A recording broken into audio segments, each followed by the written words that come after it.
Hi, it's Ryan, and I want you to welcome to the Tezlom Podcast. And today I'm absolutely delighted to be joined by someone I call a friend now in franchising.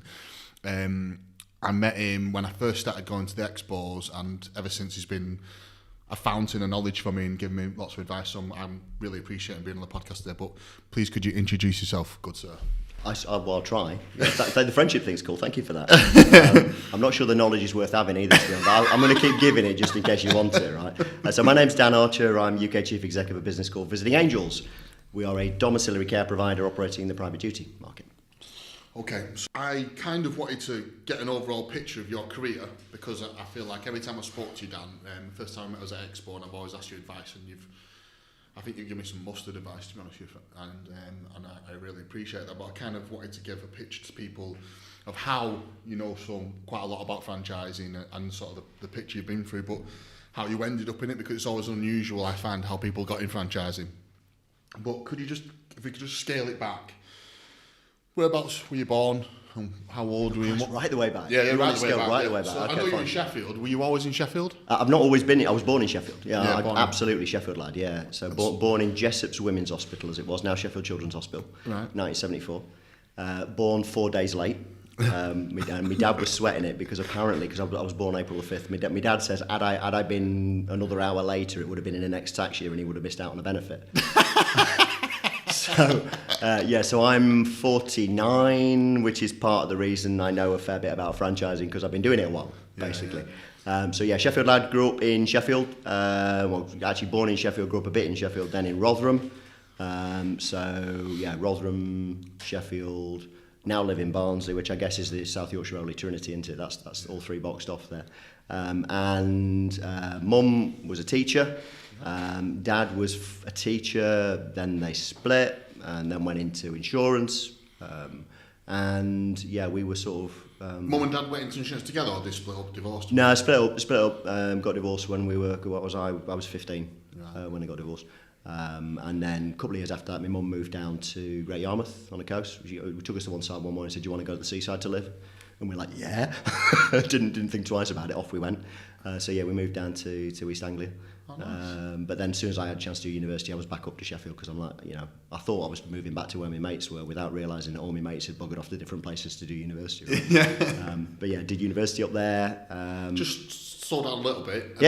Family got brothers or sisters or anything? Yeah. So I've got, I'm the eldest, got a middle brother, younger sister, and then a sister who we grew up with, who's no longer with the family.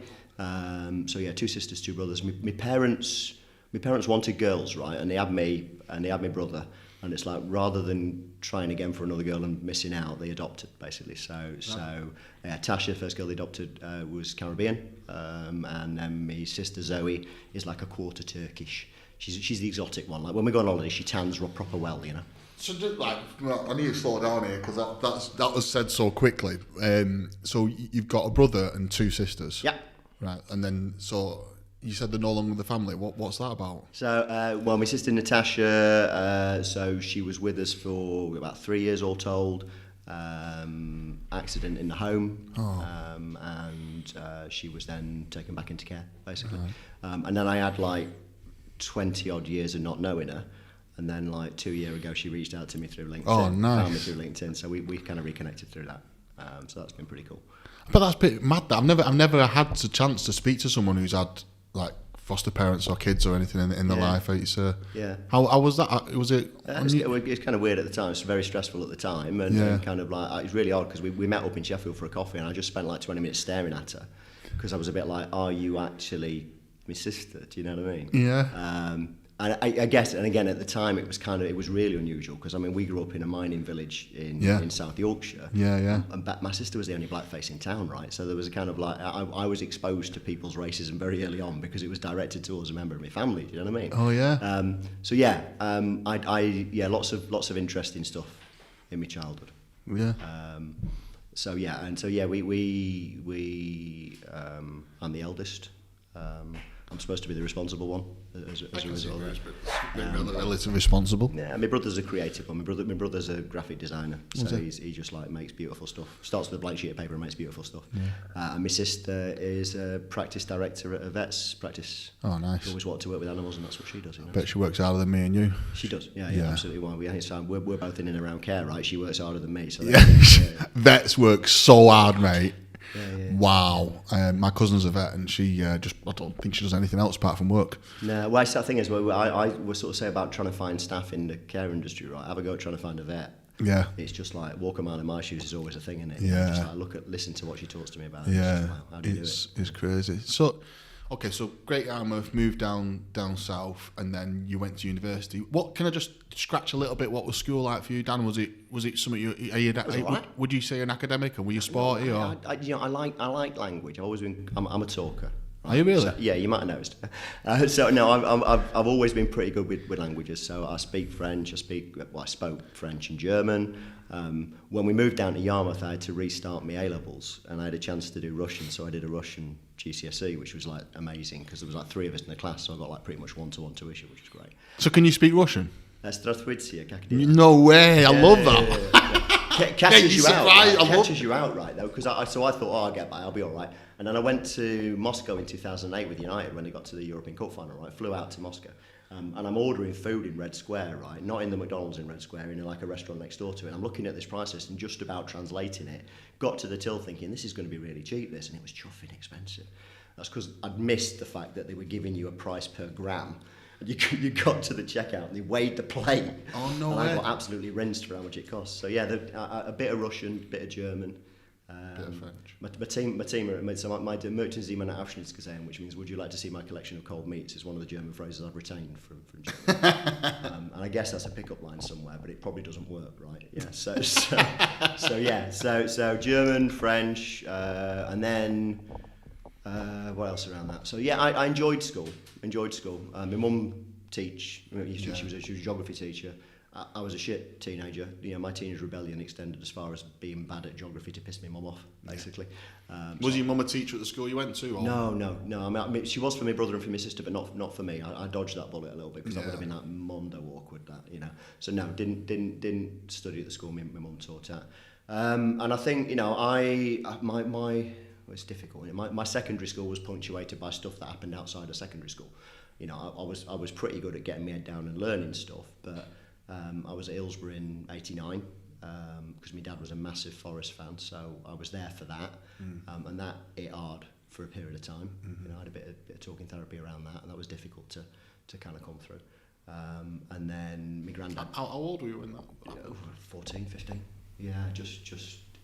Again, being a teenage kid as well, just like being at a semi-final of the FA Cup, we're like, I want to be down the front of the Kop, right, which was the worst place to be. Yeah. And that was a surreal day. I was talking to a mate of mine about that last week actually, because we were coming past the back end of Hillsborough, and I remember coming out of there just after the disaster, and it was like a sort of like some sort of disaster movie sort of thing. Yeah. It was like an ambulance crash, and it was just eerily quiet, even though it was like all kicking off. Do you know what I mean? So that was difficult. I struggled a little bit around that. Did you say you have some therapy after that, did you? Yeah, I had a bit of talking therapy around that, just to help me deal with it, basically. It's just like, there's a lot of... I've always really taken the approach of sort of, you've got to live your life, right? You know, you've got one day. You know, that day, 90-odd people went to a football match thinking they were going to go to a football match, and many of them didn't come home. Yeah, and so you literally, if life's that fragile, you need to make the most of it, right? Yeah. So, I think that taught me, I think, just to seize the day a little bit. Yeah. Did that, and then university, carried the language thing on a little bit. What did you do? So you did some language? I should have done international business with French, but because I restarted my A-levels and we moved to Great Yarmouth, and I was a year older than everybody else because I restarted my A-levels, which means I passed my driving test before everybody else did, which meant I got an invite to every party going. And I just played out a lot. Basically, I was every single beach party and kind of barbecue on the beach. I was involved in that, Yeah. My grades weren't quite what they should have been. Put it that way. So I didn't get what I needed for international business with French. So I went through clearing, and I had a chance for international business with Portuguese or international business with Japanese. And I just boxed off Russian, right? So I'm like, do Japanese then? I'll get all that, wouldn't it? didn't look hard enough, right? A little bit of hubris kicking in, yeah. There are 28,000 characters in the Japanese alphabet. Shut up. And some of 28,000? Yeah, some of it's really quite straightforward, like the Japanese for tree, it's not going to work unless people can see my finger, but the Japanese for tree is like a drawing of a little tree. Like the Japanese for wood is a couple of them.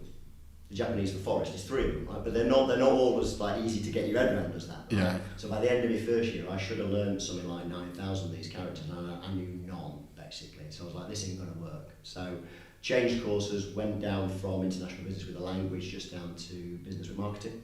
So that's what I studied. Yeah. And then, good grief, when did you work, Dan, when you were at uni and stuff, or did you just? I worked proper hard in my first year at university. I was Job wise, I mean, did you have a job? Yeah, no, I did. Yeah, no, I worked for Domino's actually. Did you really? Domino's Pizza, when I saw around in Sheffield delivering pizza. Keep it franchise. I delivered pizza to Phil Oakey of the Human League. Right, did you really? Absolutely, margarita extra cheese. There you go. I've got a really bad kind of history of like meeting famous people, because I remember like knocking his door to deliver his pizza and saying to him, "You're Phil Oakey," and he went, "Thanks for that." and then after I got into franchising, I was driving past Television Centre, the old Television Centre in London. I was on my way to London for some sort of franchise event of some description, and Ian Wright kind of comes out Television Centre on his Harley Davidson, cuts me up, and I'm wound the window, I'm ready for giving him grief, and he's looked across at me, and I'm like, "You're Ian Wright?" And he's like, "Yeah, I know," and rode off. So I really need to practice. When you meet someone famous, I need to practice what you actually say to engage in the conversation, because otherwise it's a little bit like, "Oh, you're dumb." So where were we up to? Domino's, university. Domino's, I worked throughout university. I got my head down and I grafted kind of, working in terms of like learning properly as well, though, because I think I'd got my partying out of my system when I was at college, because I was older than the group I was in. Yeah. So my first year at university was like, full on, like, everyone else was going out and getting lager. Yeah. I was in the computer office, kind of working on an old Apple Mac computer, designing the automation program for a payroll software system. I was just like, loved it. Did that. Went back down to Yarmouth after uni. So finished uni with a load of debt, which is the way, right? Mm. Went back to mum and started working in sales, basically. Started working in car sales to start with. Did you? There'll be people that watch this and go, "Yeah, he looks like a used car salesman." I get that. I understand that. Yeah. So started working in sales. I did that, don't you? Did you? Yeah, that's why I started my job. There you go, man. Good stuff. I love motor. I proper love cars. Yeah. Get excited about cars. I was selling Peugeots in Great Yarmouth. Main dealer. Yeah, well, he was a franchise, and he was a well-established franchise, but he had enough latitude to be able. I put my own deals together, which I used to like. Yeah. I value the part X. I do the finance bit. I remember when my first wife, when we got married and we went out to Florida on honeymoon, I paid for like all of the park tickets for Disney on the vouchers we used to get from the finance that I was plugging through the car dealership. Yeah. So I did that for a bit, and then realised that 2/3 of the market was the North Sea, and the fish don't buy many Peugeots, right? No. So went into field sales, sold capital equipment, so sold franking machines. No, can I just ask you just one thing about car sales? Yeah. How long did you do it for, Dan? 2 years. Do you remember the sales process you did? Do you remember the 10-step sales process? What year was that, Dan, when you did it? Oh God, we've done 94, 5, something like that. No, later than that, 96, 97. I don't know if you'd have done it or not, but my old man and a guy called Greg Rigby started the sales process that was used in the UK by car sales. Yeah, he brought it over from America, called the 10-step car sales process, right. Which is meet and greet. Yeah. So, that they brought that over. Right. Okay. And my dad used to go around the car garages training car salesmen. So throwing the keys up on the roof. Yeah. That was my dad. Was it? Yeah. No way. Man. Yeah, my dad started that. So we've done all of that. This is terrible to admit, right? There we go. So we walk people through the garage so that they walk through oil. So they put oil on their shoes and they have to sit and get the shoes cleaned up. Yeah, we've done all that. That was it. Mad, isn't it? Madness. Yeah. So I went to Peugeot in Coventry for my formal training, and got signed off, and then went back and learned. Yeah. That's how it is, right? Yeah. Someone that's actually sold something tells you how it works, tells you what sales is all about. Yeah. Explains to you what a sales funnel looks like, explains to you what a pipeline looks like in terms of prospects, right? Yeah. And so when I was there, they were just starting, computers were just starting to come into the workplace. Yeah. So we were just starting to have like the ability to maintain a database of people who've expressed an interest in cars. Yeah, and, following them up and... Someone that bought 3 years ago might need to buy again at some point in the next 18 Yeah. months to a year, that sort of thing, So we just starting to get into that. So yeah, enjoyed that. Genuinely enjoyed that. The guy I worked with, a guy called Neil Stanford, who went off to America. Actually, went off to Florida. Ran a car dealership out there. He still lives out in America, actually. No. But there was really close friendship there. And kind of like, we used to play five-a-side every Thursday. I think because you work so much though, Dan, you work for every hour that God sends up. You're not in a dealership, you ain't selling a car. Yeah. We were there 7 days a week. Yeah. And fine to be there 7 days a week. Yeah. Because it was a good place to be. The culture was really nice. It was a lovely place to work there. So yeah, did that, and then moved into field sales, which was a completely different ballgame. Because you're sort of on your own a lot. And I sold franking machines in the Norfolk region. So little grey boxes that put red blobs on envelopes. Yeah, no, I've got one here. CapEx, and I was the first person in the history of the company to make money on Norfolk, and because of that they moved me to Cambridgeshire, because somebody somewhere thought they'll make a bit more money for us on Cambridgeshire, but I was having to drive like 2 hours to get on patch in the morning, basically, in ironically a Peugeot 406, because that's the company car we had. So that didn't last very long after that, and then I paid for the deposit on my house, paid for the wedding, from being half decent at sales basically, and thought, but I trained in marketing, like, that's what I wanted to do really. So I need to get a marketing job, and I was living in Norfolk, and if you're in Norwich specifically, it's either Collins Mustard, or as it was then, Norwich Union, or Bernard Matthews Turkey. There weren't many big kind of marketing jobs around basically. So I was looking through the Eastern Daily Press, the newspaper, because back then that's how you found a job, right? No job boards, no internet, none of that. I always say when I came into franchising, there wasn't the internet, because there genuinely really wasn't the ability to look at stuff online. In 1998. So and I saw an advert for a company called Signs Express, who were advertising for a marketing and PR manager. So I applied for that, went along, did okay, I think, in the first interview. David Corbett, who was the founder of the business, asked me a question in the first interview that I didn't know the answer to. And I went to the library to find the answer, because again, before the internet, that's how you used to do your research. I went to Norwich Library to find the answer to the question he'd asked me, and brought that into the second interview. That's what got me the job. No way. Yeah. What was the question? He asked me if because it was marketing and PR, if you wanted a list of the journalists that you were going to talk to about a new product, press release you're going to send out, where would you find it? And there was this book, I think called Gray's, there was this list of directory of all these journalists. So I went to the library and asked the library what the book was, and then kind of took a photocopy of 2 or some pages from it and took it into the second interview. And obviously got the job. So joined them as their first marketing manager. Accidentally joined a franchise company, because I didn't know they were a franchise company. No. It was all about franchising at that point. And I was super... But the thing is, you have worked in franchise. You worked in Domino's and you worked in a car garage. There is that. And to be fair, in the garage, because when you work in a smaller garage, you get involved in more than just sales. So I was doing the marketing, I was doing the advocacy, the list of cars that went to the local paper and stuff like that. I remember we did the launch of the Peugeot 206 at the Marina Centre on Great Yarmouth Seafront, and I organised all of that stuff. So I was doing a bit as well, but proper franchising job in terms of working for a franchisor was Signs Express. Joined it and realised very quickly that it was not quite what I thought it was. I thought it was a local sign maker, and at the time they had 20-some franchisees, and they were starting to really sort of expand through franchising, and I was there through that growth period. Basically took it up to 82 franchisees. I think we got up to about 27 million quid worth in turnover. I always say I learned my trade from. I've been blessed. I've worked for some amazing people. And David Corbett and Frank Elio were just beautiful people, great businessmen. A really good partnership, because they were different characters. And they sort of... Are they still in franchising them too, Dan? No, God no. Sold the business. You know Craig Brown? No, I don't know. So a guy called Craig Brown bought management buy-in, bought out David and Frank. And they're just retired now. Yeah, absolutely. We worked very hard. But no, it's interesting. If I look at what I learned through that time of like the way David and Frank work with each other, I miss that. Because I'm on my own. Do you think you got... I always reflect on when I learnt the most. I was in car sales. I was in car sales a lot longer than you, and I always reflect. Do you think when you say them words, Dan? Do you think you learnt the most through hardship, or do you think how do you think you're coaching, or how what can you think? Watching. Just watching and learning how they did it. I've always been one for kind of like, how's he do that? Yeah. Do you know what I mean? Like if I watch him like a magician, I want to know how he did it. Right? Yeah. And so I was watching David and Frank, and also I was really lucky in like the third year of being there. David was elected as chairman of the British Franchise Association. So I then got exposure to the BFA and the meetings that David was going to and the stuff around that as well, I started to see the broader world, if you will, of franchise, and that's back in 2001, something like that. And met Sir Bernard for the first time, and all of those things, I think, where I really clearly remember when I started working for the BFA, which I've done as well.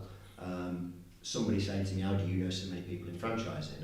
And the reason I knew as many people as I did is that me, Rob Allison, who was ERA and is now Hotel, and Derek Simpson and a collective of others started something called the Franchise Alliance in 2001. Right. Running seminars on a Tuesday night in hotels around the country. Again, sort of really before internet, social media stuff meant you could do it in a chat room, right? We're doing it physically. Turn up at a hotel and we just educate people on franchising. So there are 8 franchisors involved in that, and there was an educational. But I ended up speaking on that. So I learned from Rob. I learned from Brian. Can I just ask you again? Because I'm going to do this. I'm terrible for it. So like I always do this. Do you think, because you're pretty good at public speaking, I've listened to you quite a few times now, not the whole thing because I don't need to know about dom care, but how do you think you got... I know you can. I'm not asking you about dom care. Definitely not going to ask you. But do you, I think public speaking is a bit of an art form, and I definitely think it's something that's quite scary. Do you think it was then you learned? I always trying to unpick where you think you... Yeah. Probably regional meetings for Signs Express. Yeah. Standing in front of a collective of franchisees and speaking. Yeah. Can you? Always really interesting if you're part of the second tier of a management team in a franchise company, which I was. So basically, the guys that founded it, and Craig was there on day one, so he was employee number one. Right? So the guys that started the thing are at a certain level. Yeah. And then as the business grows, the people that come in, whether it's field support people or functional heads. I was a functional head. I was a kind of marketing person brought into it. Yeah. I felt we had a point to prove because the franchisees were all like, "Well, I didn't buy you. I bought David. I don't want to speak to the organ grinder, the monkey. I want to speak to the organ grinder." Right? Yeah. And so there's a little bit of I felt I had to overperform in those situations. Yeah. Because the franchisees who were involved in that business before I started in the recruitment process had bought into David and Frank, not to me. So I got good quickly because if you're not in front of a room full of franchisees in the sign business, if you're not good quickly, they'll pull you to bits, basically. Yeah. Could you give me a bit of an idea of what you were doing in that marketing role? Just give me were you advertising the marketing of the franchisees' businesses, or were you selling franchises, or were you doing a bit of both? All of it. So on the trade side, on the business side of it, David and Frank had rightly taken the view that everyone needs to sign, therefore the sign business is good to be involved, and that's great, right? Yeah. But I was like, well, yeah, you're right, but some people buy more than others at different times of year, right? So there's an element of seasonality to it, there's an element of repeat business to it. So I brought that marketing knowledge to the business and sort of said, instead of, look, we need to be in the yellow pages because everyone needs to sign, what we started doing was direct mail. So we profiled the client base and said, right, these types of organisation buy more signs, so therefore we're going to promote ourselves to these people, right? We now know a car dealership buys a lot of signs, right? Because you stick stuff on the side all the time, right? But we also know that a van dealership and a caravan dealership are quite close in business type to a car dealership. So if we're not in their markets, we'll sell in their markets. So you get into market extension that way, right? Yeah. And so that's what a marketing person thinks that way. They're like, well, we're selling that. How can we sell either more of that, or who else is similar to that? Can we sell some bits to? Yeah. So that's what was. I really clearly remember David saying to me, "So marketing's dead easy. It's what you say times the number of times you say it." And I'm like, "Oh, I felt like, well, that's 4 years at university wasted." Thanks for that. And what I said to him was, it kind of is, but it's also when you say it, how you say it, who you say it to, the frequency with which you repeat saying it. What time you say it. There is a bit more complexity to it to that. So I was trying to get him to think like a marketing person. Now, obviously, when you then do that for the operational business, you get into doing that for franchisees as well. So I was looking, we ran campaigns for franchise recruitment, and I remember I think it was just as VMG bought the franchise shows from Miller Freeman, and they were still running at Wembley, and I bought advertising space in the toilets at Wembley, direct from the venue, because at that time the organisers weren't selling it. Oh yeah. And at the time, the campaign we were using in all the franchise mags was like kind of aim higher, and it was like a Saturn V rocket taking off basically. So we put this Saturn V rocket in a frame right above the urinals saying aim higher. And I thought it's a little bit tongue-in-cheek. We got some inquiries off of that, and it cost us next to nothing. Now, the following year, then VMG or whoever it was that was organising the show realised that they could sell that space, so it was then part of what you had to pay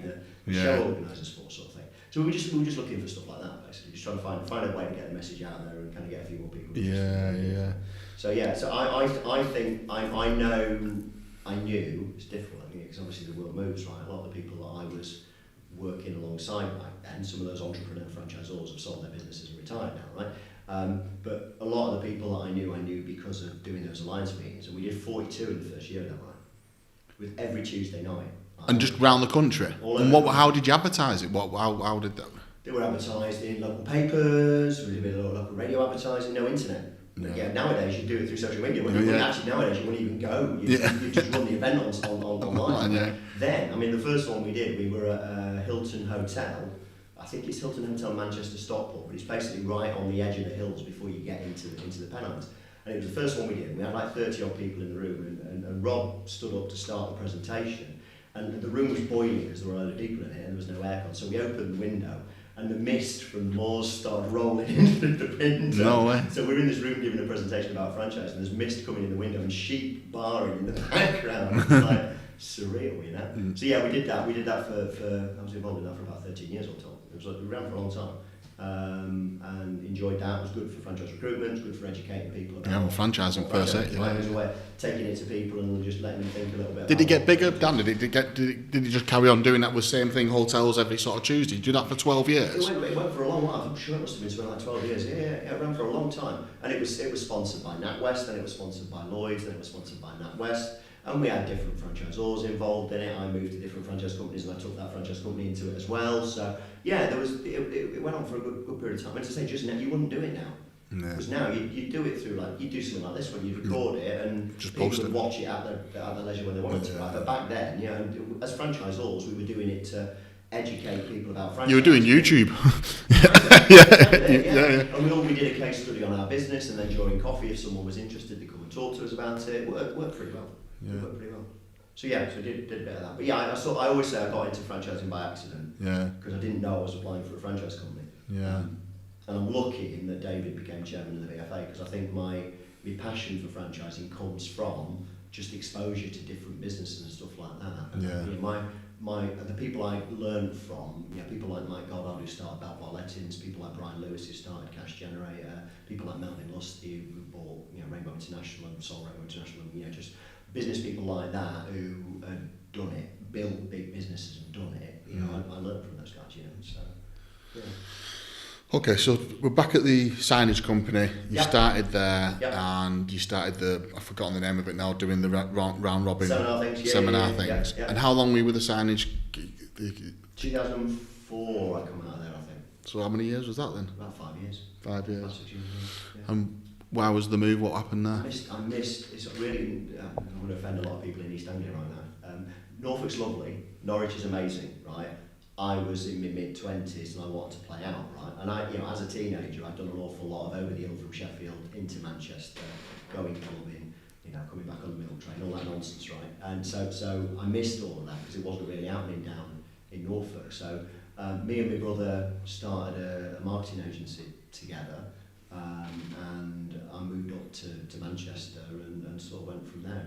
Why Manchester? Why? I'm a Manchester United fan, grew up in Sheffield. Just moved to Manchester. Constant disappointment to my dad, because my dad was a Forest fan and I wanted to go. What was the love life like then, Dan? Are you married or not married? So I was married. What age did you get married then? So we were married at 2000, so what's that, 26? Right. Not fucking around, are you? 26? No. Yeah. Jump that on it. Yeah. Divorced 14 years later, right? So this is interesting. I was probably too young, I think. I didn't know my own mind. I think everyone can do what they want nowadays. I don't really think it is. I'm just thinking from a male point of view. I just don't think you grow up until you're at least 35. 30. No, well, some would argue I'm 49. I'm not grown up yet, man. I ended up in a place, I think, where I kind of like. There was a need within me, I think, to have a family, and my first wife was very much against that, and so we just sort of I've worked, most of my professional career I've worked in an industry that helps people into self-employment, right? And that was a stress, because my first wife was sort of anti a little bit, the idea, you did a job, you worked your job, right? And when you get home at 5:30 after doing your job, you've switched off, and I'm like, this world doesn't work like that. No. A franchisee wants to talk to you at 7 o'clock at night, you're probably having a conversation at 7 o'clock at night. For an hour. If you've got a prospect rings you up on a Saturday, who's going to run the London Marathon on the Sunday, right? You've got to speak to that person. Yeah. And I think, when you've spent a lot of time helping other people into self-employment, though I felt a need for me to follow the work and have a career and do all of that. And whereas my first wife was very much sort of, no, we need to settle, and so there was a tension there as well, basically. Yeah. You said she didn't want a family, did she not? No. No. So, but you wanted that family. Yeah, absolutely. Yeah. The one that we got, and that's enough. That's fine. Before you match it. So he's awesome, man. Seriously. I'm going to get to all that. I'm trying my hardest. I always say, right, there's very few things in my life I'm proud of. Yeah. I'm so proud of my boy. Yeah, good. And even though I know Lucy does all the heavy work, right, she genuinely, she gave birth to him, she carried him for 9 months. Absolutely, she's an amazing mom, and I just turn up occasionally and do the dad bit, right? But so proud. It's mint, innit? Yeah. It's a mad feeling being a dad. I personally find it very hard in some points. Jackson's 7, Logan's 4, and they fight like cat and dog at the minute.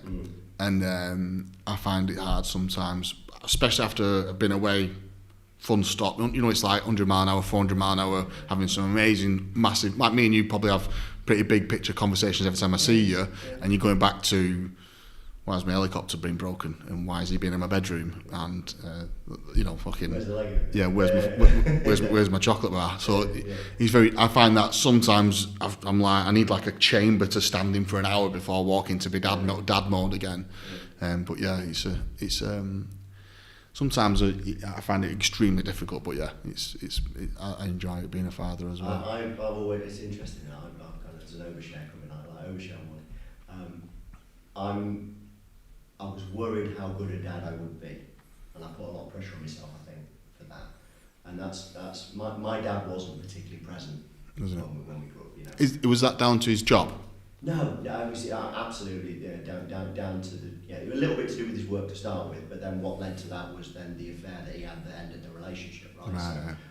So yeah, he wasn't a part of our lives for And to be fair, the connection I've got to my mum and had to my mum's mum to my nan was because my mum was raising 3 of us on her own and working full time, and my nan was there raising us around that as well. She was being dad as well. Yeah, absolutely. Yeah. So I think that pressure I put on myself then is, I think, a little bit of like, I want to be a better dad than my dad was, I think. Have you got a relationship at all with your dad? Oh, my dad died. My dad died in during COVID, actually. So.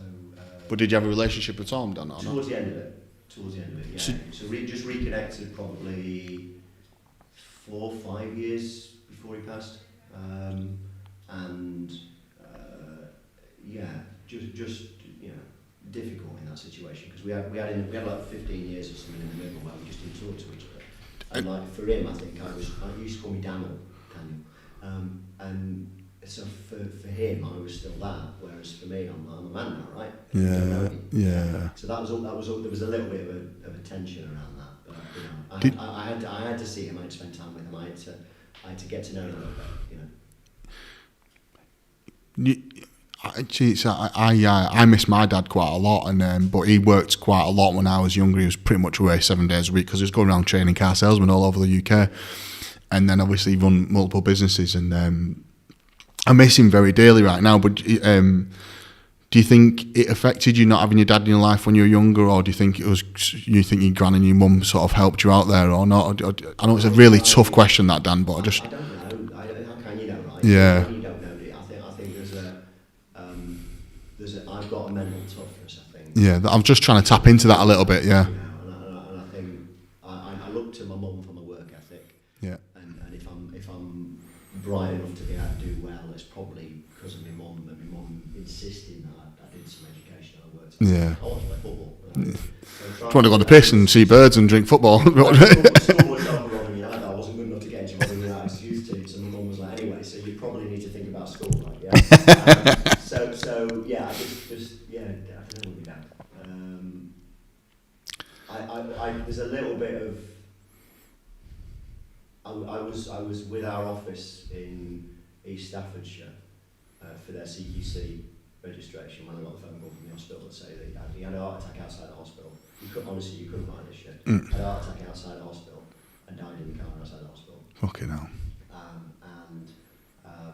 I did the CQC thing that I was doing with the guys in Staffordshire, and then left to drive to the hospital because the nurse said there's no point. There's nothing you can do. No, there's nothing you can do. And he was in intensive care for 2 weeks, kind of basically brain dead. And I shared it with him through that for the bit that I thought he could hear, because you kind of hope that someone can do. Yeah.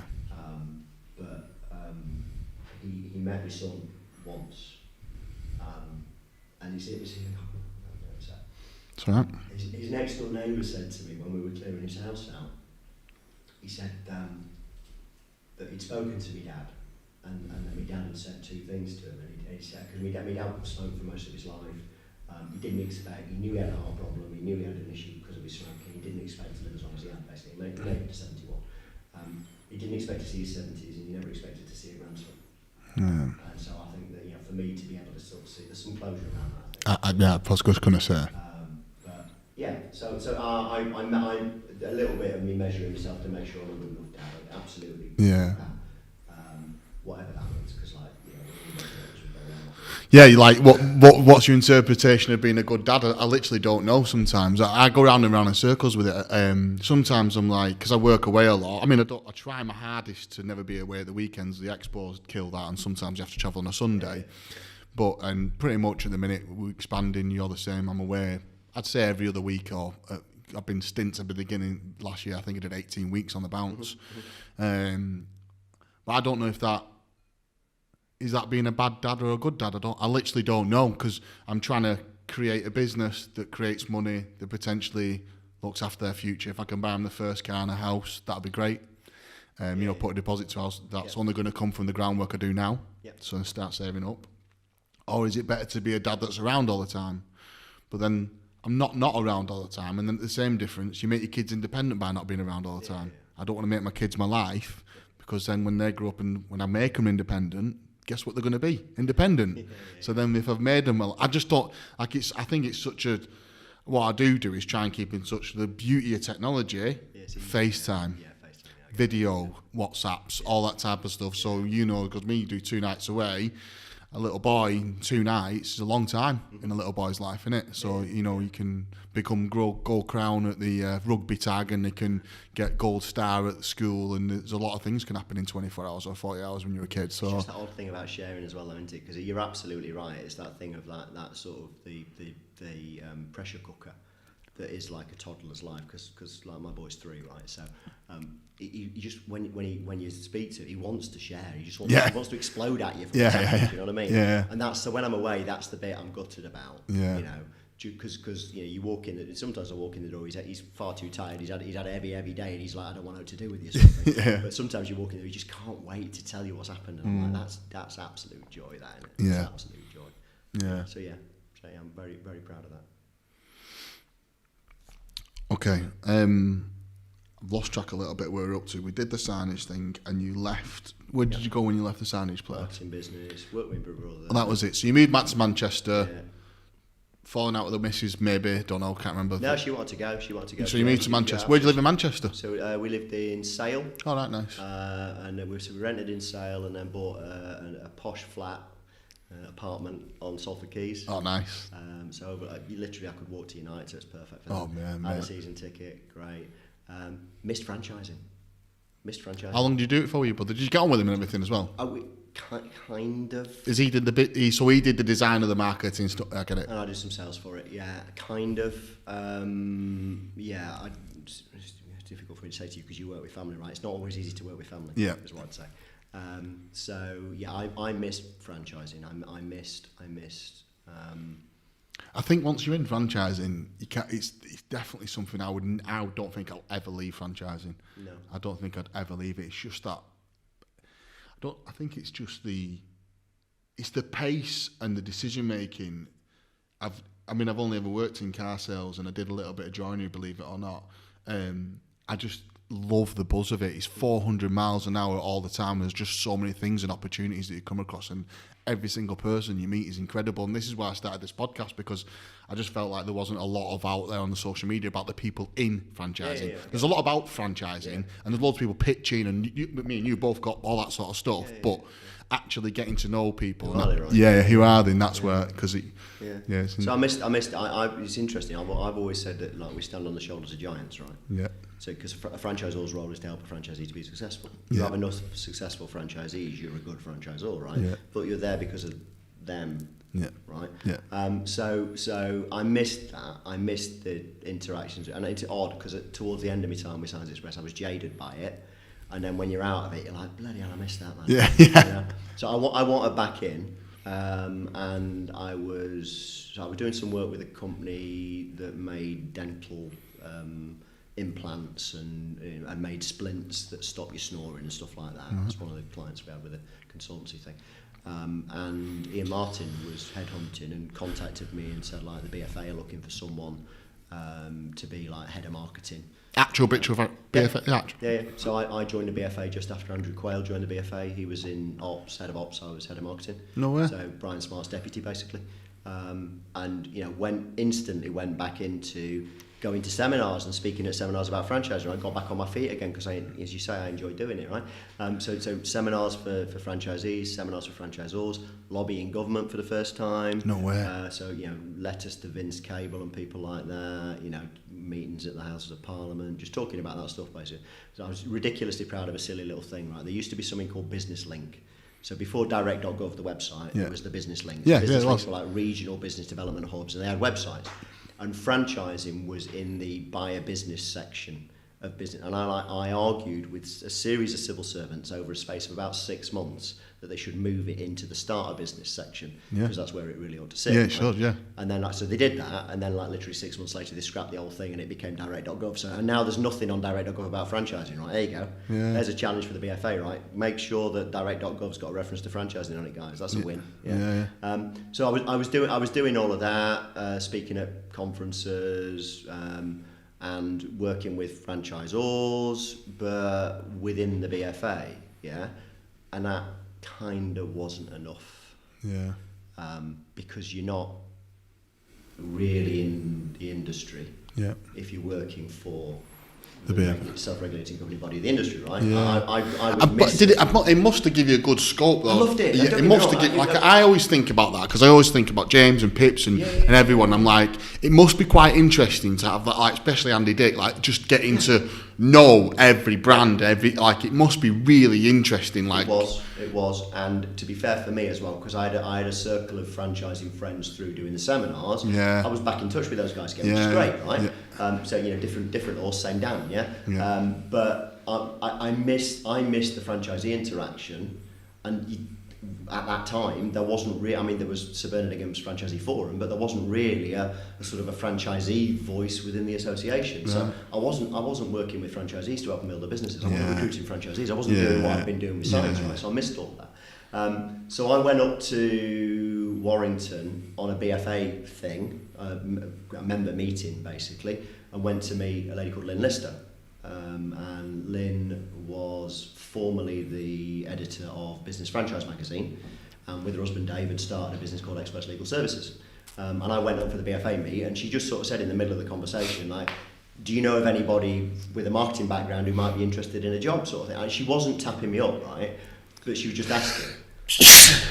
And I was like, I'll do it. Because we'd moved down to Berkshire, and my wife at the time wanted to be in Manchester. That's why we moved to Manchester, right? So being down in Berkshire wasn't working, and I thought I could move back to Manchester. I knew Lynn, and I've always thought, and you guys are a really good example of it, I've always thought good family businesses make good franchise businesses. I think so too. Because a lot of franchisees are family businesses, right? Yeah, they all are. You know, David Corbett, David and Jan Corbett and Frank and Dielio, that was a family kind of business at Signs Express.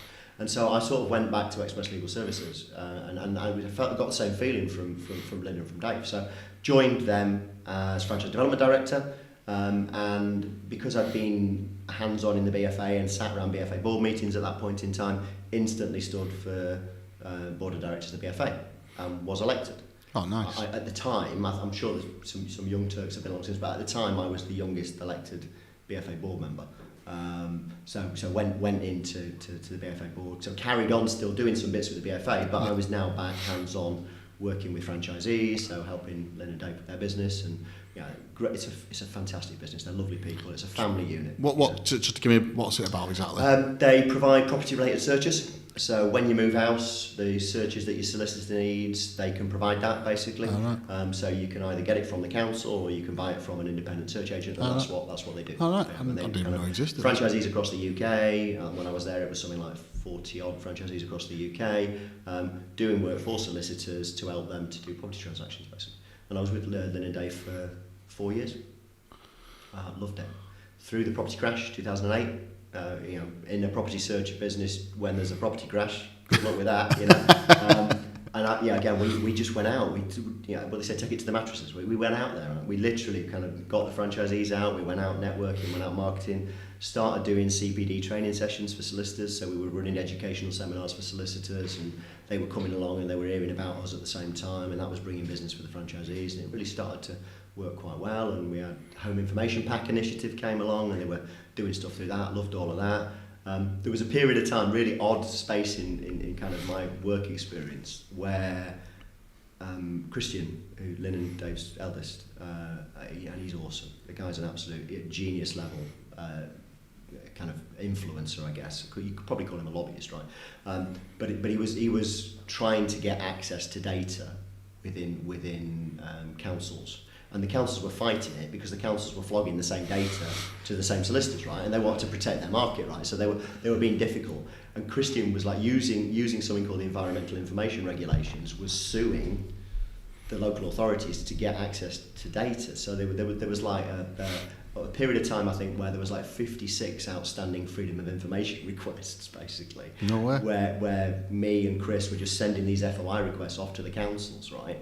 And just making their lives difficult to get access to the data that we were entitled to protect the industry, to protect the franchisees that had invested in the business and come into Express Legal Services, and to try and ensure the industry could still exist, And we were nominated for a BFA award that year, and I think we should have won because we changed government policy. Right? No way. And I'm just like, so really, really proud of that. Loved working with them. And then the world changes around you, right? Yeah. So I was, a nan died at that point. The one you're close to? Yeah. My mum's mum. And we'd had a really bad experience with the care that she received towards the end of her life.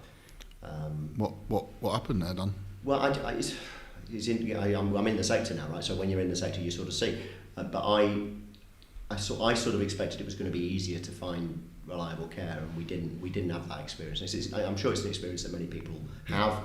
Lots of the people that are in franchising or getting the funding as well, coming in because they've seen how difficult it can be for families to get care, And she lived with arthritis for about 15 years. And when I was a young scrote, it was kind of like there was a bit of humour around that because she had gold treatment, and me and my brother were like, "Has it got street value, this gold treatment that she's on?" And then she was on steroid treatment, and we were like, "Is she going to be like kind of running in the Olympics like Ben Johnson got done for doping?" And we're like, "My nan's going to get done for doping." So there was that sort of cheeky nonsense going on with it. But over time, it became more and more life limiting. Yeah. And she sort of splints for her hands and for her wrists, and unfortunately, she then started to get arthritis in her spine, and you can get sort of dizzy spells and lightheadedness because of the pain that goes along with that. Yeah. So we had a couple of sort of near misses where she almost had a fall, and a social worker said you should get a home care provider come in to help her in the mornings and in the evening when she gets out of bed and when she goes to bed. So when she repositions, basically, you should get someone come in to help. So we took a recommendation, and in the first 8 weeks of care and support, we had 15 different carers through in Amstor, like a constant stream of like new face after new face after new face. And I always said, my nan had a northern sense of humour about it. She used to say she only knew she was getting care when the blue tabard showed up, because she recognised the uniform, but the face inside the uniform changed all the time. Yeah. So I complained about it, my mum complained about it. Yeah, me and my mum together should be like a dream team for complaining. My mum was a school teacher for 35 years, and I'm a gobby twat, right? So between the two of us, right, we should have been able to sort this thing out, but nothing really. We had meetings with them, we had sent emails, we wrote letters, nothing really improved. Times of visits started to move, so should have been an 8 o'clock breakfast call, and they were moving around the place as well. We then had a carer didn't turn up for a visit. and my nan had a fall and resulted in her going into hospital and never coming out. She passed away in hospital. You know? So yeah, that when you have a life event like that, you sort of, I don't know. For me professionally, I've always done what I've done without consequences, if that makes sense. I kind of enjoy what I do, and I want to run towards a new challenge, and I enjoy a new challenge, right? And at that time, it was like, okay, well, you start assessing what is happening in your life a little bit more, I think, you know. And I met Trevor Brocklebank from Home Instead not long after that. I was speaking at a BFA event at the Telford conference, and I was talking about Twitter to a room full of franchise people, basically. Me and a guy called Steve Kunzovitz, who was an IP lawyer. So we would kind of like, it was just after the Arab Spring, and it was around about the time that Ryan Giggs was getting outed on Twitter for playing away from home, right? So it was a decent presentation, I think we gave anyway. We gave good value, and I got chatting to Trevor after that, and he talked to me about Home Instead, and I sort of came away from a conversation about that thinking, do you know, if we'd had Home Instead looking after my nan, she probably still would have been with us. Yeah. I could absolutely tell that business provided better quality care. Yeah. You know, and then I was approached by a recruitment consultant that we all know in the franchise industry, and she said, "Do you want to join Home Instead as head of marketing?" And I left Express Legal and joined Home Instead, basically. So I say that I've learned my trade from the world's largest private duty care provider, and I'm now representing the world's second largest private duty care provider. It's not a bad company to be in. Yeah. So I learned a lot from Trevor and his team. There's some great people, lovely business. Yeah. You know, they do a very good job. Yeah. So that was me getting into care, basically. Yeah. So what did you do for Home Instead? Head of marketing. Head of marketing again. So you've been marketing the whole time, all the way through. Yeah, I mean, it was a bit more challenging because some of the work I've been doing with Lynn and Dave was a bit more sort of general management, if you will. Smaller company, I guess. Smaller company, yeah, but also just when you've got that family environment. That's what I mean with a smaller company. You get involved in everything, don't you? People just find a place where the stuff needs doing. I remember we kind of the office that we had in the middle of Warrington. The logo needed to go onto the windows, and because I come from the sign industry, I went in one morning and just put the graphics on the window because you just do it. I'd been a bit more into other stuff, and whereas I think, you know, with Home Instead it was more of a pure marketing role. Yeah, and back into the role, yeah. And I think at that point I probably saw myself as more in general management, I think, you know. Yeah. Which is ultimately where I've moved to. Kind of, you know, I bounced around a little bit and then wound up kind of in a place where, you know, I was responsible for starting from scratch or something. And I think that's the ultimate responsibility you can have, isn't it? You know? Yeah. How long were you at Home Instead for then? About a year. Yeah. And then, exited Home Instead. What did happen then? Started working. I was living in Leyland at the time. You moved from Manchester to Leyland? Yeah. No way. Yeah. So I bought a terraced house in Timperley when I was working for Express Legal Services in a footballer's postcode, but it was a terraced house with no parking. I was like, not being able to park your car. Daft thing for me. This is a motor industry thing for me. Not being able to wash my car. I like washing my car, right? Yeah. And I couldn't wash my car because I didn't have a driveway. So we looked about where else we could be, and like South Manchester's chuffing expensive. Right? Yeah. So we went up the motorway a little bit. So yeah, I was living in Leyland, and started working with a business called Envirocare. When were you in Leyland? What year was that? That would be 2012, something like that. Yeah. 2012. See, I lived in Leyland. Well, I lived in Buckshaw Village for quite a few times. Yeah. So Envirocare are on Buckshaw Village. Yeah. So when I started education appointments, when I first stepped into recruitment, my office was, do you know the McDonald's in Leyland? Yeah.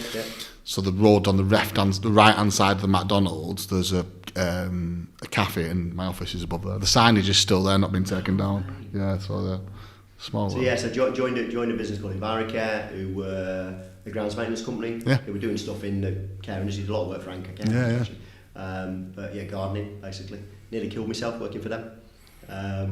Which again, those in franchising that have known me for a period of time will remember the period of time where I nearly killed myself. What would you do? I was you know, when you're working with franchisees, right? There's some franchisees you can sit down and have a business plan review with, and you're suited and booted, and the paperwork's all out. And you're talking about and there's some franchisees you just have to get on and show how it needs to be done, a bit more hands-on, and that's how it was in grounds maintenance, you know.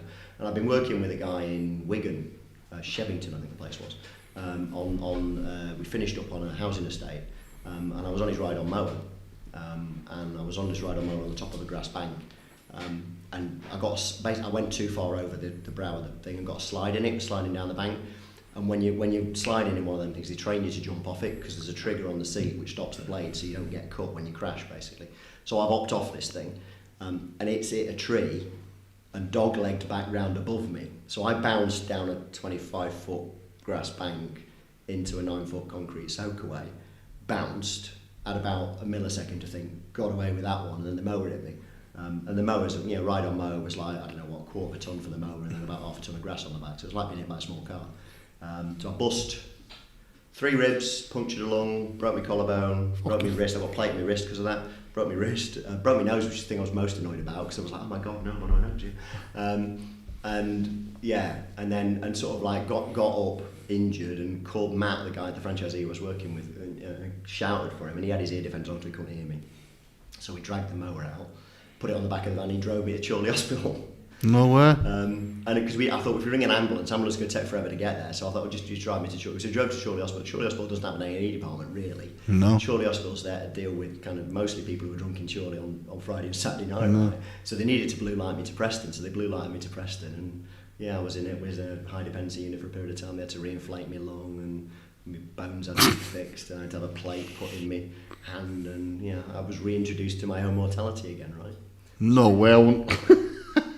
You'd never think that, but I guess because I live in my little bubble, don't I, in Tezlom? These seminars, right, so I remember my first franchise seminar back after doing that, and Matt O'Neill was doing the main presentation, right, and so Matt introduced me as the man to franchise, Dan Archer, the man who is to franchising what Ozzy Osbourne is to quad bikes. That just like, because I'd nearly killed me, and what went round franchising was Dan's nearly killed himself with a lawnmower, and I think people thought I'd run over my foot with a fly mower or something. Yeah. No, it was a ride-on mower that nearly did for me, basically. So yeah. Mate, so wait a minute, just my brain just jumps around a little bit. Then, so you left home instead to go to Enviro. Mate, how did that?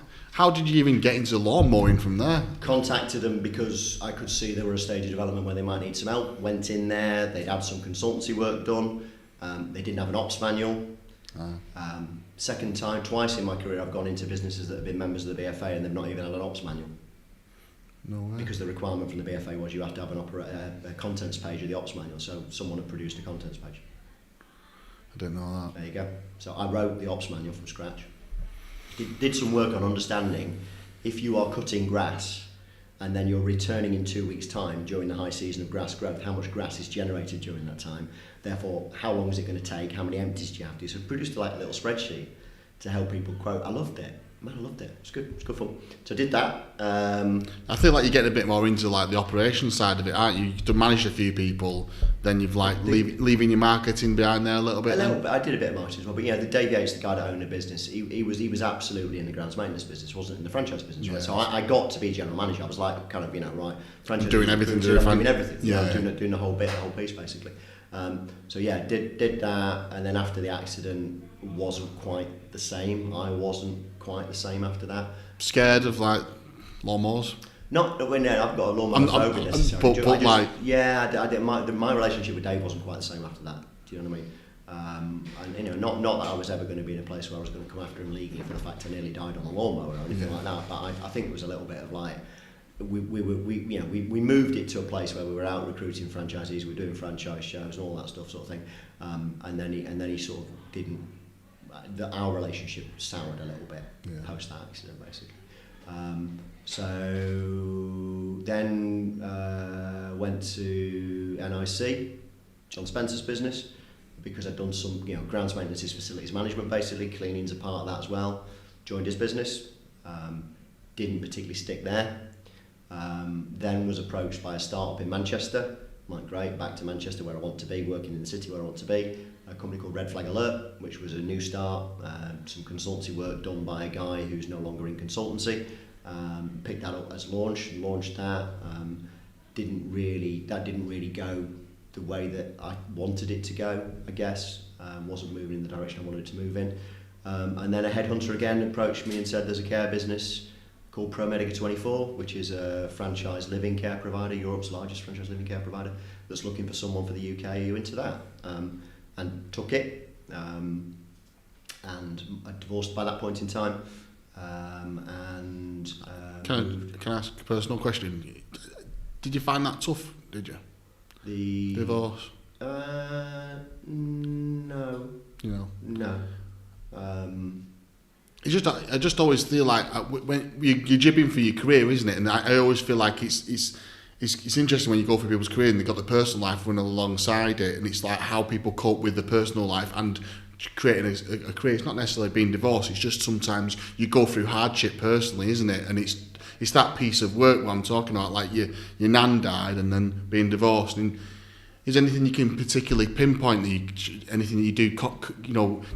How do you cope with stress then, Dan? How did you cope with the certain situations? You had the therapy when you were a little bit younger, nan dying, divorce. Is there anything that you've always had in your life that's helped you cope with stress, or do you not think about it like that? I don't really think. I work is how I cope with my stress. I think I know I hide in my work as well, right? Yeah. And if the thing is, if your personal life's going well and your work life's going well, then everything's dreamy. Yeah, right? yeah. And if your personal life's not going so well and your work life's going well, then you can get by because you spend more time at work. It's problematic when it's the other way around sometimes. Yeah.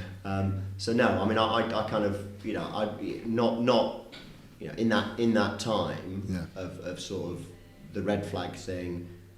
Met Lucy. Yeah. So I divorced, wasn't long divorced, and Lucy and I kind of met met through a franchise event. We went to a franchise. We met at an NEC thing. We'd gone to a franchise show, and I was must have been with Red Flag. Yeah, I'd done the stand bill with Red Flag, and was walking back through the exhibition hall, and Lucy and Sally used to work for a business called Coconut Creatives. Yeah. And so Sal was on the stand, having done that stand bill. I said, like, are you going to the awards tonight? It was like the Franchisee of the Year awards at the town hall in Birmingham. She said, no, I'm not, but Lucy's going. I said, I was going to offer to drive by because I might designate a driver. Do you want me to kind of pick her up, take her, sort of thing? And so did basically. So met her in the hotel lobby of the hotel we were staying in, and had like a thunderbolt moment, where you just like kind of.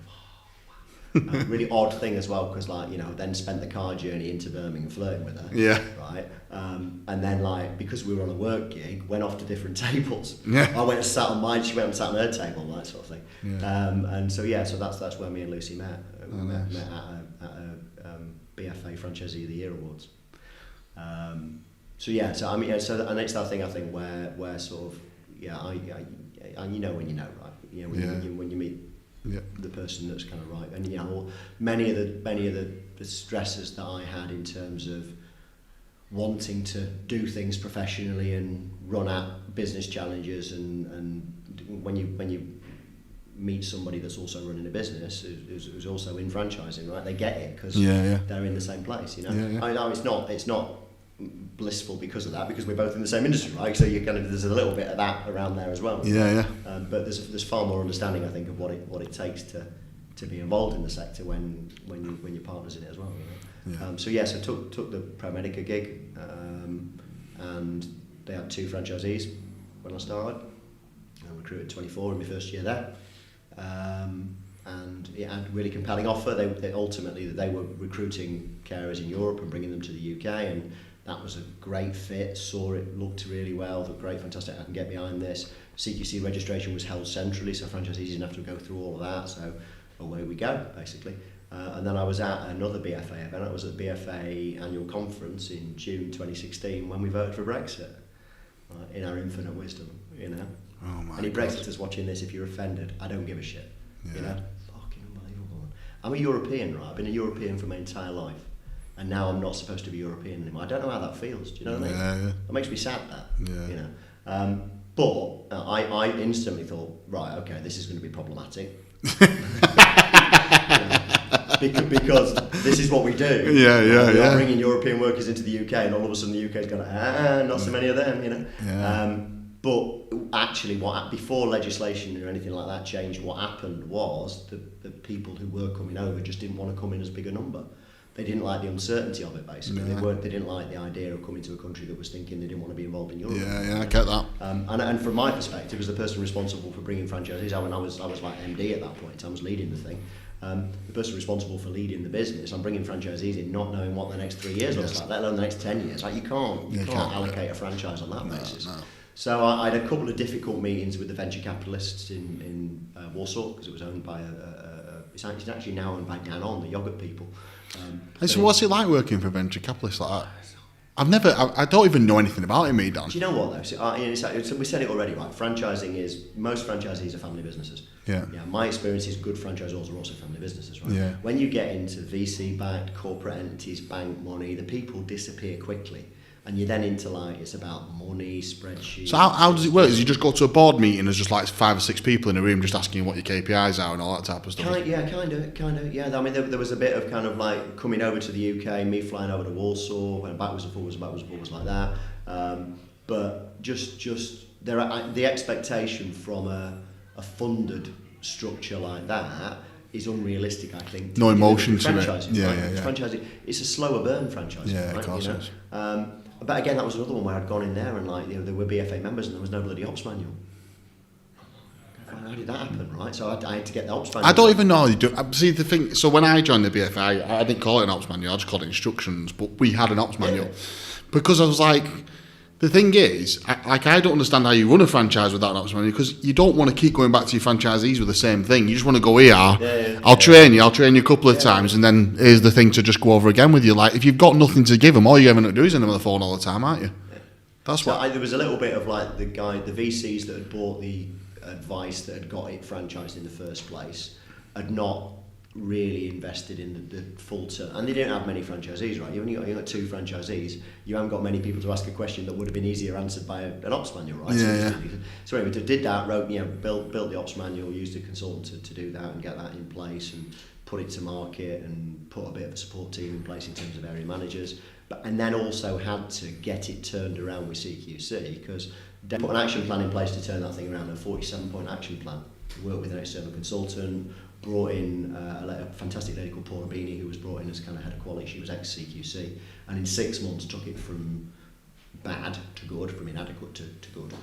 Very proud of the work. We all worked very, very hard on that, but also had to put additional CQC registrations in, because it was flying under a single CQC registration. So part of my turnaround plan was, we're going to need more registrations, right, for business protection, but also if we're providing care in Manchester, we can't be doing that safely from an office down in Watford, right? So I had to go to plead with CQC to allow them to register the additional location. So found myself in a place where I didn't know what the future looked like because of Brexit. And February 2017 resigned, went on to gardening leave. And when you run something like that and you resign, they stick you on gardening leave because they don't want you causing trouble. So I did some gardening and I did some decorating, and I was getting under Lucy's feet, and she's like, just get off. Did you end up moving in together, you and Lucy, then? Yeah. So we rented together down in Aylesbury when I was at ProMedica, and we rented together in Rotherham before we bought the house that we're in now. So started doing the research on what became Visiting Angels, basically. Spent a lot of time just looking at the market. Had you made a decision to be franchisor yourself, sort of thing? I was talking to Visiting Angels about 6 months prior to that, but I wanted to finish the work I was doing with ProMedica. I've always, and people know we've talked about this. I've moved around a bit, especially in that middle part of my career. I mean, I had good stints with Science and with Express Legal, but I bounced around a bit in the middle there. I've always wanted to make sure I left an organisation in a better state than when I joined it, and I wanted to make sure with ProMedica that we did that. We kind of we turned it around, if you will. So I sort of, when I was first talking to Visiting Angels, now's not the right time, basically, but then it became the right time. Can I want to scratch around. How do you even get into a conversation with an American company about bringing it into the UK? They had come to a franchise show looking for UK masters, basically, and we're talking to people. So there's a guy called Graham Milcrease, who I still owe a beer for it, by the way. So Graham's a franchise consultant up in Newcastle, runs a business called B Franchising, and he introduced me to the guys at Visiting Angels. And to start with, I was going to be working alongside a guy who's a Brazilian guy who was going to invest in it. And he knew nothing about franchising and nothing about care, and I knew a little bit about care and quite a lot about franchising, so we were going to work alongside each other, basically. But he ended up falling by the wayside, and that left me in a place where I was like, okay, well, looks like we're doing it then. Did the research, looked at the industry and what I saw to be the challenges in the industry, and I spent a lot of time looking at competitors and mystery shopping them, and if they knew I was sending my brother to mystery shop them, and taking franchise packs, and I looked at corporates, I looked at independents, everything. Yeah, you've got to do your Yeah, homework. Your homework. And what I found was that if they had a mission statement, most of them had a mission statement focused on clients or care delivery, right? Nobody had a mission statement focused on their people. That's pretty crazy, because that's the biggest problem as a sector we've all got, right? Yeah. So either when any business. Yeah, well, you're absolutely any business. And I start thinking to it, I'm talking about what we did. I nicked it from Richard Branson. Let's be honest, right? Branson's always said the employees are the most important people in the business. Yeah, 100%. But so I've always I said about it. I locked myself away in a dark room for half a day with a bottle of vodka, and when I come out the other side, I was the first person on the planet to use the words care-centric. And apart from Finn, I'm very proud of that. To have had enough clarity of thought at that time to think, well, could we start with a blank sheet of paper? Could we put a business together that's different, basically, that would enable us to put our carers first, to make them the most important people in the business, and to do that without fear of favour, to do that without kind of like half doing it, or like saying our carers are just as important as our clients, to fully commit to it, basically, to be carer-centric. Yeah. So that's what we did. I thought there's a number of things that we've got to do differently as a business if we're going to do that. Yep. So we set about doing that. Better pay, proper contracts, paying for drive time, guaranteed pay increases, all that stuff, basically. But principally thinking about carers first. Putting them first, having an idea of what their world looks like and trying to do something about improving it. So people have said to me, what does carer-centric mean? And I'm like, well, on the one hand, it's like we love our carers more than anyone has ever loved a carer. And people get uncomfortable with you talking about that, but we genuinely mean it. One of our brand values is family. Right? You'll get this because because the role that a carer fulfills is to be a surrogate family member for that family, right? They ultimately, usually, the carer is becoming the daughter that can't do this for mum herself. Yeah, 100%. So our carers are our family because they become an extension of somebody else's family. We've got to treat them like our family, and you give more bandwidth to your family, more latitude for your family, you give more love to your family, right? You don't pick your family, you've got your family, right? So all of those things that go with that are the way that we approach that. So we love them, and we think of them first. As a business, the question we always ask is, what is the impact on our carers of doing that?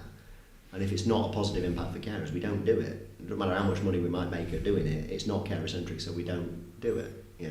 And so we set out that way.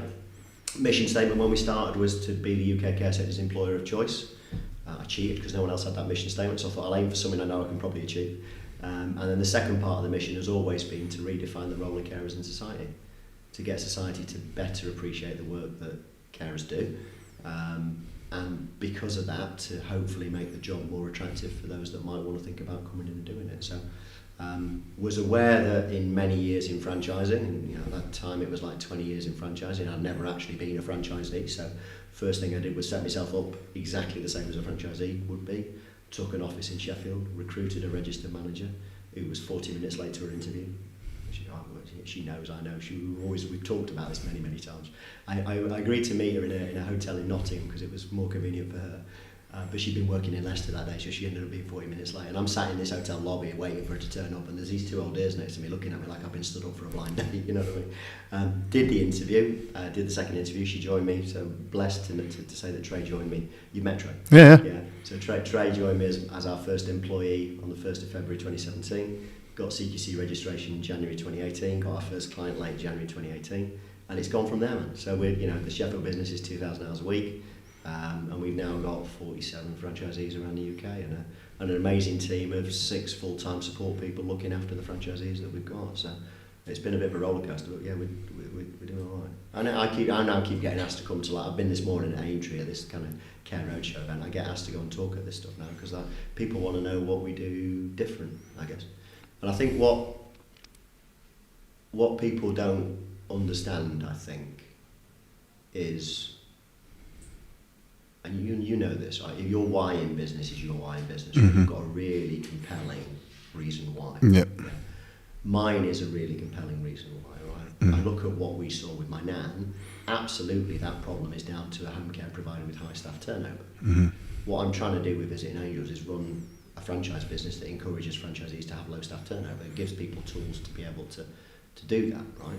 My nan used to say she only knew she was getting care when the blue tabard showed up, so we don't have a uniform at Visiting Angels because we don't need it, right? Because if the client knows the carer, what difference does it make what she's wearing, So much of your personal experience then informs what you do. And the thing for me, and it took me forever to realise this, but it absolutely is the case. So we lost my granddad in 1985. He was 2 years from retirement. It just took me, my nan, my mum's mum, my mum's dad. He took the dogs out for a walk. They had 2 poodles called Brandy and Peppy. Took them out for a walk, and he never come back. Just had a heart attack. Just dropped down, had a heart attack, and the dogs came back. And they'd bought a caravan ready for retirement. They were just literally just about to do that. And he worked in the steel industry, and you know, I have such passionate admiration for industrial work ethic. Right? Like, you know, my granddad worked for Sheffield Smelting Company. Lucy's dad was in coal mining. Right? People who've worked in heavy industry like that, it's just like, you know, people today don't know how hard those jobs are. No. You know? So I had such sort of positivity towards my granddad, you know.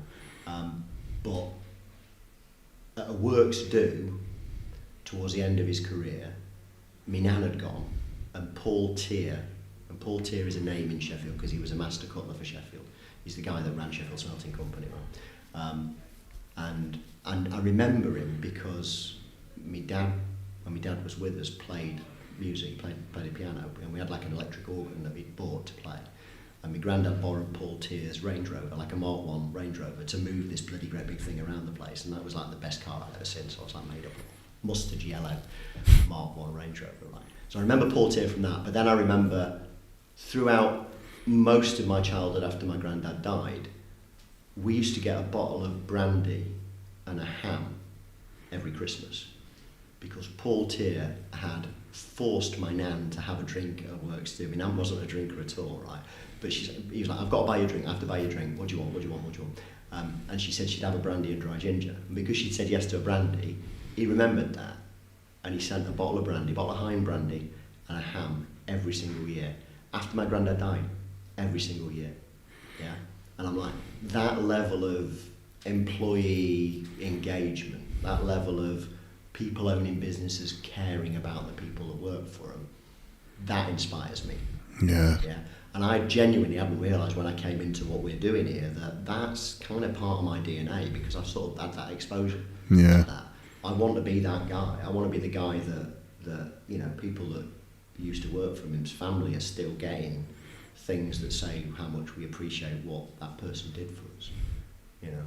So yeah, that's what we're about, I guess. I love it, mate. I'm just trying to soak in what you say. And I admire you for it, mate. I admire you for it. I think it's a really good way to start a business and how to found it and what it aims for and what its why is. I think it's really good. We're trying. Yeah, I admire you for it, mate. It's impressive. Do you think through is there anything that you've been quite driven all the way through? I always try. So for you struggle, I was trying to we've never really talked about anything where you the struggles are, and what I always try and draw out of people is how they coped with certain stuff, because I believe being in business is toughing it down. Don't matter what you do, ice cream truck, hairdresser, running a theatre, whatever it is. And I always think people have go-tos and what things and how they deal with the certain stresses, and I think being a franchise, I'm not saying it's more difficult, but I'm saying being a franchisor, you have a business yourself, and then you're teaching people how to run businesses. And I think there's just a slightly learned thing where you have to sort of teach people how to run their own business. And I think sometimes that can be quite stressful. And there's some deep thought that goes into it somehow. Is there anything you go to? Is there something that you do at the weekends, the evenings? Is there anything that you do that you think you can help sort of get you? I used to use the gym a lot. I used to train quite. I don't train as much as I used to. No. COVID kind of did for that, really, going out of the habit training. Yeah. And I used to train an awful lot. That helped. Yeah. You don't have to, because some people don't. Like my mum's really good. She's really good at it. She doesn't really need anything. She's sociable and she just goes out for a drink with a friend. Nothing hard. She kind of just deals with life quite amicably. I just wonder if there's anything. No, it's interesting, because I could say the same with football. The reason I love football is it's a guaranteed thing. right? You know, win, lose or draw, right? You've got 3 outcomes from that. There's not many things in life with that few variables, right? Yeah. Especially not in business, yeah. Yeah. So I like that. You know, I mean, clearly I'd much rather my team were doing really well, right? And I'm in the ridiculous place at the minute where United are the only thing that stands between City and the treble, and I'm like, I wish we were more of a threat in that situation, but I'm not looking forward to the cup final, right?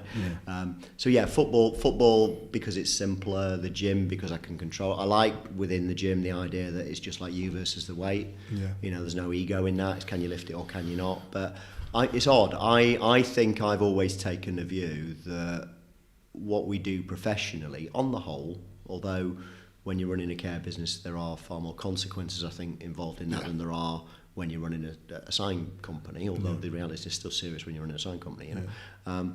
But I think coming out of a day thinking, well, look, nobody died today, right? Yeah, we've done yes, it's stressful, but is it life-threatening stressful, you know?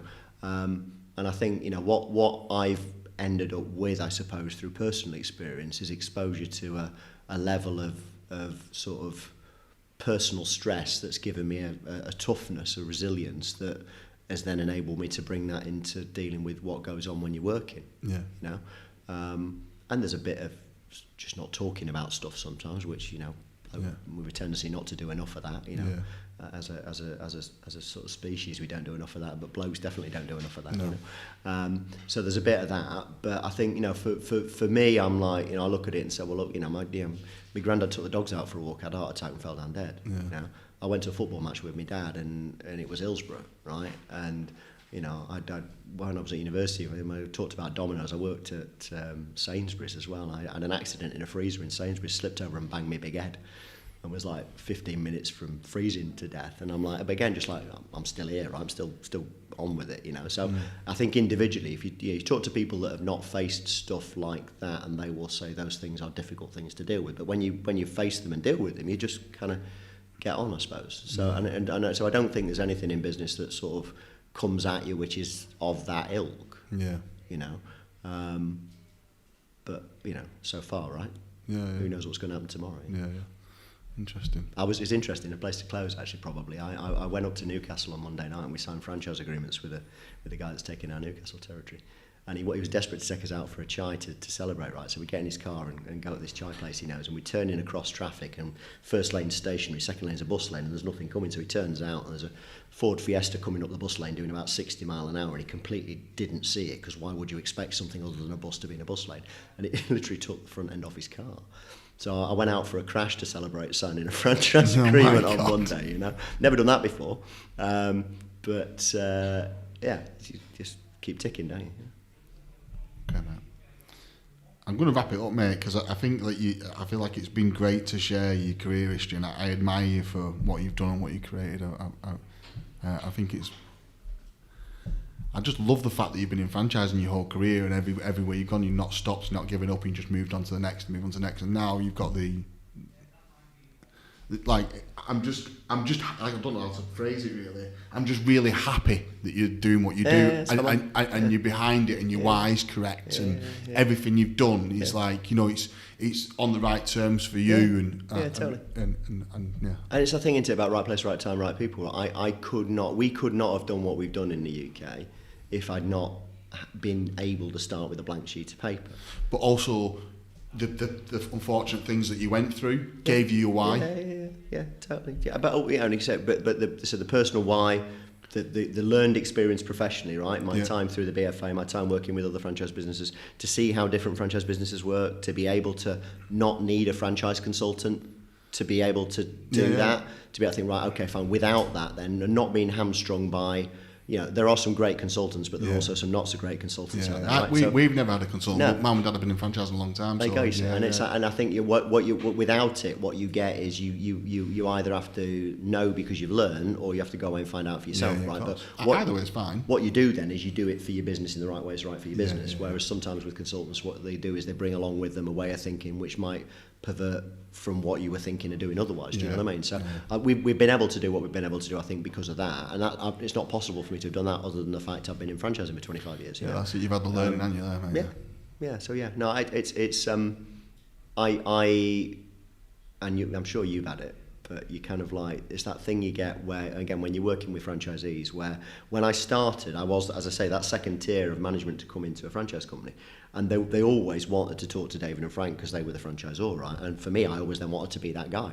Yeah. And you know, I'm that guy now, so that's good, right? Yeah. We're not done quite yet. I've got some other bits we need to crack on with you, but you know, it's just to be in a place now where we didn't just have an idea, we went out and proved the idea. It's an idea which is it's a common industry, but we're doing it in a different way. Yeah. And to then be able to scale that up has been pretty good, so I'm happy with it. No. I'm really glad you shared your journey with me, mate. I have nothing but admiration for you, mate, and I appreciate your time. Well, thank you for asking me in there. No problem, mate. Thank you. Good. We'll call it a day.